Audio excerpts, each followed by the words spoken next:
김경래 최강시사 3부 시작하겠습니다. 오늘의 창을 통해 열어보는 역사 이야기, 역사 카페 시간입니다. 오늘이 4월 17일이니까요. 내일 모레가 4.19 혁명 59주년입니다.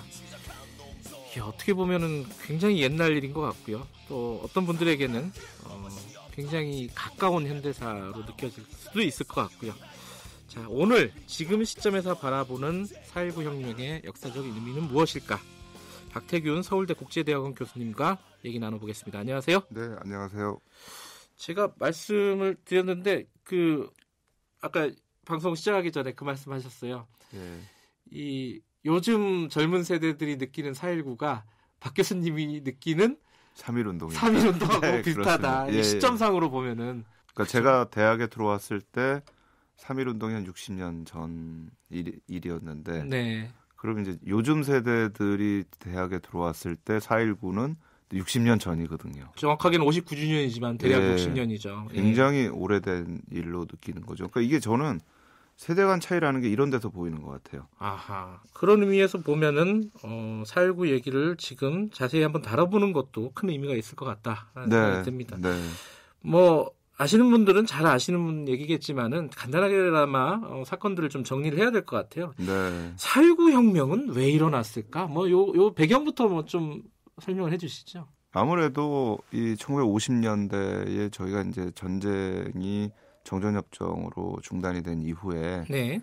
국민들이 많은 열망이 있었죠. 빨리 우리가 재건도 해야 되고 네. 또 우리가 새로운 나라를 이제 본격적으로 건설을 해야 되는데 민주주의 국가를 좀 세워야 되겠다. 근데 사실 50년대 사회라는 게 너무나 많은 부정부패가 사실 있었고 네. 정치적으로는 독재 정부가 있었고 이승만 정부였죠. 그렇죠. 네. 또 그 독재 정부가 경찰을 중심으로 한 정치를 하고 있었기 때문에 이게 굉장히 아이러니해요. 정부는 교과서를 만들어서 교과서에서는 민주주의가 중요하다라고 하는데 네. 또 학생들은 민주주의의 소중함을 배우는데 실제 정부는 그렇지 않았던 이 괴리 속에서 학생들이 이제 들고 일어나게 된 거죠. 왜 우리가 사실 이렇게 독립을 했고 새로운 나라를 세우고 건설하려고 하는데 이런 데 살아야 되는가. 그러니까 한편으로는 저는 정치적으로는 민주주의에 대한 어떤 갈망, 네. 또 한편으로는 경제적으로는 독립된 나라에서 좀 잘 살고 싶은 그런 어떤 풍요로움에 대한 갈망, 이 두 가지가 저는 맞물려 있었다라고 생각을 합니다. 전반적으로 좀 큰 배경은 그렇지만 직접적인 사건은 아무래도 3.15 부정선거가 되겠죠. 그렇죠. 이제 3월 15일 날 선거를 했는데 당시에는 부통령제가 있었습니다. 네. 대통령 부통령제로 딱 가는데 문제는 이제 대통령이 6.5 시에 부통령이 대통령직을 승계하게 돼 있습니다. 네. 근데 이승만 대통령이 이 1956년 선거, 60년 선거는 80이 넘어요. 나이가 이제 너무 나이가 많아지는 거예요. 네. 그러니까 언젠가는 대통령 6호가 될 수도 있겠다. 이런 생각을 보면 부통령이 누가 되느냐가 너무나 중요하거든요. 그렇군요. 부통령을 자유당 사람을 시켜야 되는데 자유당 인기가 없어요. 또 부통령으로 내세웠던 사람이 당시 이기붕 씨라는 분인데 네. 이분도 인기가 없어요. 예. 그러니까 이게 56년 선거에서 부정을 하려고 했는데도 민주당의 장면 나중에 총리가 네. 되시죠. 이분이 부통령에 당선이 된 겁니다. 그러니까 4년 동안 자유당은 살얼음판을 걸은 거예요. 이러다가 대통령이 갑자기 6호가 되면 연세가 많으셔서 그럼 민주당한테 자연스럽게 정권이 넘어가는 거거든요. 교체가 되는 거군요, 정권이. 그렇죠. 예. 그러니까 이제 60년 선거에서는 반드시 자유당에서 부통령까지 당선을 시켜야 되겠다. 엄청난 무리수를 두게 되는 거죠. 그때도 이기붕 후보가 나왔던 거죠. 그렇습니다. 나와가지고 하는데 뭐 온갖 부정이 다 저질러지고 그러니까 이미 3.15 부정선거가 되기 이전에 대구에서 학생들이 시위를 해요. 부정선거를 규탄을 하는. 그러니까 선거 전부터 부정선거 시비에 휘말리기 시작을 했죠. 네. 그러다 이제 이게 마산에서 이제 김주열 학생이 당시 이제 마산고등학교에 제가 이제 얘기를 정확히 듣기로는 김주열 학생은 원래 마산 출신이 아니고요. 네. 전라북도 쪽에 사시던 그래요? 분인데 몰랐던 얘기네요. 마산 고등학교 이제 이 입학 시험을 치러 온 거예요. 그래서 와서 이제 시험 치고 이 시위에 참여를 했다가 최루탄에 맞아가지고 이제 돌아가신 겁니다. 네. 그리고 이제 최루탄에 맞아 죽은 시체를 또 바다에 던져버린 거예요. 그렇죠. 사실상 은폐를 하려고요. 예. 근데 이 시체가 떠올랐는데 사실 너무나 참혹한 시체예요. 머리에 실제 눈에 이렇게 맞아가지고, 그러니까 너무나 분노를 한 거죠. 어떻게 이런 일이 발생을 할 수가 있느냐라고 하면서 이제 전국적으로 시위가 확산이 되면서 이제 4.19 혁명이 진행이 되는 겁니다. 뭐 4.19 혁명 그 이후에 이제 결국은 이승만 대통령이 하야를 하게 되고요. 그렇죠. 그죠? 네. 근데 이 전반적으로 이렇게 그 각 국면들을 다 짚기에는 시간이 없으니까 좀 의미 중심으로 한번 좀 여쭤볼게요. 하나는 이제 그 저희가 4.19 혁명하지만 고려대학은 4.18을 기념을 합니다. 고려대학이 4월 18일 날 시작을 했어요. 근데 고려대학이 해가지고 시내로 나오는 과정에서 중간에 깡패들이 습격을 해요, 시위단을. 드라마에서도 많이 나오는 장면이죠. 그래서 이제 4월 18일이라는 의미가 있고 4월 19일 날 이제 본격적으로 거기에 이제 분노를 해가지고 시민들이 다 나오기 시작을 해서 저희는 대부분 학교들이 4.19 마라톤을 하는데 고려대학은 4.18 마라톤을 합니다. 그리고 이제 그 이후에 중요한 국면 이제 4월 26일 하야하기 직전에 이제 국민 대표들이 이승만 대통령을 만나고 주한미국 대사가 또 이승만 대통령을 만납니다. 저는 이 두 가지 사건이 이승만 대통령 하야에 결정적인 역할을 미친 것 같아요. 사실 이 19일부터 26일 하야할 때까지 이승만 대통령의 뭐 여러 가지 뭐 얘기한 거나 아니면 제가 편지도 좀 봤어요. 근데 사실은 이승만 대통령은 사태의 심각성을 모르고 있었던 것 같아요. 고중군궐에 계셨군요. 그러니까 그때도 얘기 뭐냐 하면 요즘에 5.18 가지고 나오는 얘기랑 똑같이 이 공산주의자들이 뒤에서 조종하고 있다. 북한이 파견한 간첩들이 여기 들어와 있다. 이제 이런 인식이에요. 오래된 레파토리군요, 이게. 굉장히 오래된 겁니다. 그래서 제가 5.18 얘기할 때도 사실은 그 얘기는 4.19부터 시작된 오래된 레파토리를 가지고 또 이거 반복하고 있다 이런 얘기를 하는데 이렇게 되니까 사실 뭐 물러나거나 사태를 해결할 생각을 안 하고 있었던 거죠. 근데 어쨌든 이제 하야를 하면서 이 4.19 혁명은 성공을 하게 됩니다. 현실적으로 보면은요. 그런데 이게 예전에는 4.19 의거라고 불렀어요. 지금도 이제 혁명이라고 부르는 사람들이 있고 혁명까지는 또 아니다. 왜냐하면 실패한 혁명 아니냐. 미완의 혁명이라고 또 부르는 사람이 있고. 그렇죠. 어떻게 보는 게 좀 합리적일까요? 그러니까 저도 이제 뭐 이거를 어떻게 불러야 되느냐에 대해서는 저도 좀 고민이 있어요. 근데 이제 혁명으로 불렀다가 의거로 부르는 데는 저는 다분히 정치적 의도가 있었다. 왜냐하면 이제 1년 좀 지난 시점에서 5.16 쿠데타가 일어났단 말이에요. 근데 5.16 쿠데타를 일으킨 세력들이 5.16 혁명이라고 불렀어요. 그렇게 부르고 싶었겠죠. 그리고 사실 5.16 했을 때 이분들이 처음 했던 얘기는요. 자기들이 4.19 혁명의 정신을 계승한다 그랬습니다. 그런데 5.16을 하고 나서 4.19 혁명에 주도했던 세력들이 대부분 이 뭐 좌파 뭐 이래가지고서는 다 체포가 되니까 괴리가 생기기 시작을 한 거예요. 5.16을 혁명으로 하려고 하니까 4.19는 이제 의거로 불러야 되겠다. 조금 낮추는 거죠. 격을. 그렇죠. 이제 그렇게 해서 4.19 혁명 이후에 헌법 개정할 때 4.19 혁명 정신이 헌법 전문에 들어갔는데 5.16 이후에 그게 다시 빠집니다.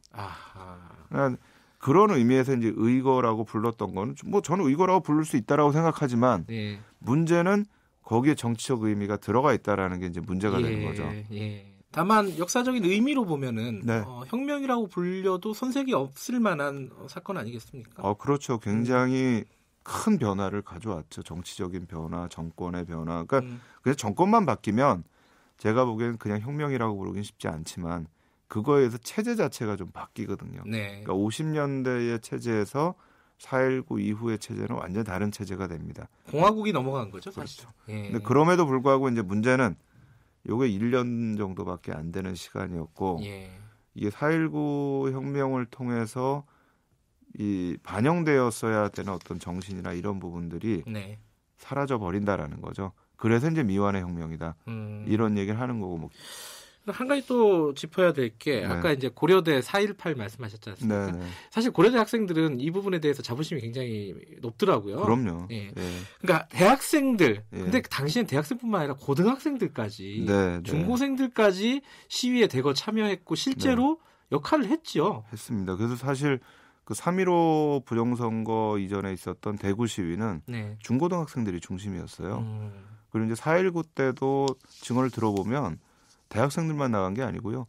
중고등학생들이 다 나갔습니다. 그러니까 제가 사실 이 현대사를 연구를 하면서 굉장히 제가 조금 인상 깊게 봤던 게 2008년 시위예요. 아, 그때 2008년에 광우병파도 예, 그때 촛불 시위를 할 때 중고등학생들이 나왔거든요. 많았습니다. 그때. 예. 예. 그러면서 한편으로 저는 이게 옛날로 다시 돌아가는 건가? 근데 이게 사실 이 교육하고 관련이 있는 게 5.16 쿠데타 이후에 이제 박정희 정부가 쭉 되면서 중고등학교 교육이 완전히 주입식으로 바뀝니다. 네. 그리고 중고등학생들에 대해서 굉장히 강력한 통제를 하는 교육 방식이 들어가기 시작을 해요. 예. 그러면서 이제 중고등학생들이 옴짝달싹을 못하게 되는 거죠. 그러니까 그 이전에 있었던 여러 가지 자유로움이나 비판의식 이런 게 좀 사라져버리는. 네. 그러면서 우리나라에서 민주화 운동의 중심이 대학생으로 오게 되는 거죠. 네. 그랬다가 이제 87년 이후에 가면 시민운동으로 갔는데 2008년 또 갑자기 중고등학생들이 나오기 시작을 한 거예요. 또 2016년, 17년에 있었던 그 당시 이제 촛불항쟁이라고 하는 우리 그 움직임에서도 처음에는 중고등학생들이 안 보여요.